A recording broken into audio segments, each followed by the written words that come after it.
Turkey has said it will take decisive action after Syria shot down one of its jets. But it's not clear yet what Turkey's President Abdullah Gül has in mind. He said that even if the Turkish jet did enter Syria's airspace, the decision to shoot it down is still unacceptable.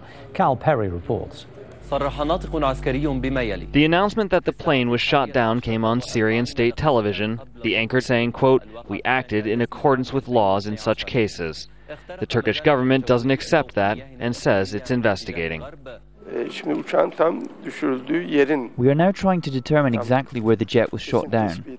After this discovery, all necessary measures will be taken. When we think about how fast jet planes are flying above the sea, crossing borders for a short distance and then going back again, it's a little bit routine. Now, the plane that was shot down is an F-4 Phantom, which carries a crew of 2. The pilot sits up front, directly behind him the navigator, inside the same cockpit. Now, this fighter jet was used in the Vietnam War, and it was used to protect ground troops and run reconnaissance missions. Nowadays, it's used almost exclusively for surveillance. While it's unclear exactly what the plane was doing on this occasion, there is a theory. If it is a testing process going on, we have now the evidence that the Syrian air defense systems are up and running, and therefore NATO forces from Turkey will have to be a lot more careful in the future if they want to engage the Syrian army and the air force in a decisive way. As a member of NATO, Turkey can invoke Article 5, which states that if a member nation comes under attack, the other 27 should come to that nation's aid. But for now, public opinion in Turkey falls short of military action. I think Turkey should act in moderation. This is a conspiracy of the foreign powers, so I don't think that we should act as if we were mobilizing for war. However, some analysts question if the incident itself is not more about Turkey, a conflict between the government and the military, rather than about Syria.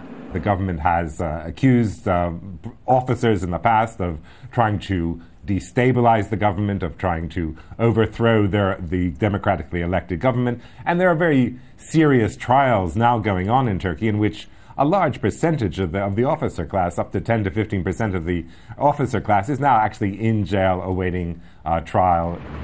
For now, the search continues for the 2 pilots.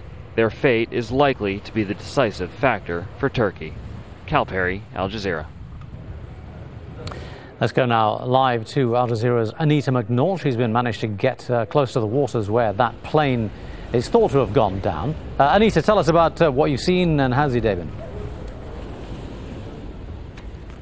Well, let me explain my location here. I'm in the Turkish town of Samandağ. It's the largest settlement closest to the Syrian border that you can get to here. And this bit of the Mediterranean continues on past me. You can just see buried under clouds there a big mountain. And the other side of that, and we're straight into Syria. And this is the area in which the incident happened. We've been looking at the map, and we reckon from where I'm standing here, the place where the plane was shot down, or the place where the plane hit the water, shall we say, because where it was actually shot down is still in dispute, is about 70 kilometers that way down the coast from where I am. And I'm about 30 kilometers from where Syria starts these days. So that's where we are.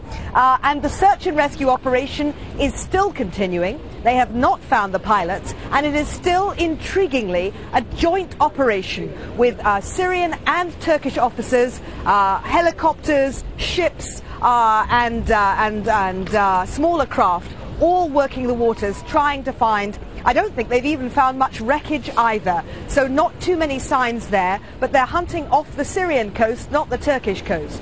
So the political situation still seems as delicate as it was, and little commitment to action either one way or another. Sum up the scenario. Well, I think the thing that they're trying to pin down at the moment, before they decide how angry to get over this, is where the plane was actually torpedoed, if you like. That's a vernacular term, not a military one, because there is still some question here about where the moment of impact took place. Yes, both sides are agreed the Turkish plane was in violation of Syrian airspace. The Turks are playing that down and saying it's absolutely normal for what they've described as a reconnaissance jet. It's no longer used for fighter bombing as it was designed. The Turks use it for reconnaissance. Absolutely normal for it at Mach 2. It goes up, I think, to Mach 2.8, this plane.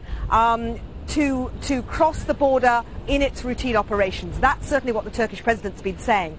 But was it actually shot over Turkish territorial airspace or over Syrian airspace? When they've got to the bottom of that, they might decide how cross to be. But the really interesting thing happening politically here has been the appearance on Turkish television of Cihat Makdizi, the foreign ministry spokesman from Syria, trying to play this whole episode right down, and in a direct message to the Turkish people on the Turkish channel ATV, which is to the Turkish government.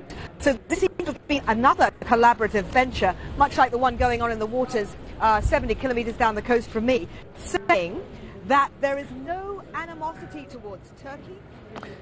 Apologies for that. We're losing a bit of the signal there from Anita. I think you got a good flavour of the circumstances as they stand at the moment. Obviously, much more to come on this story.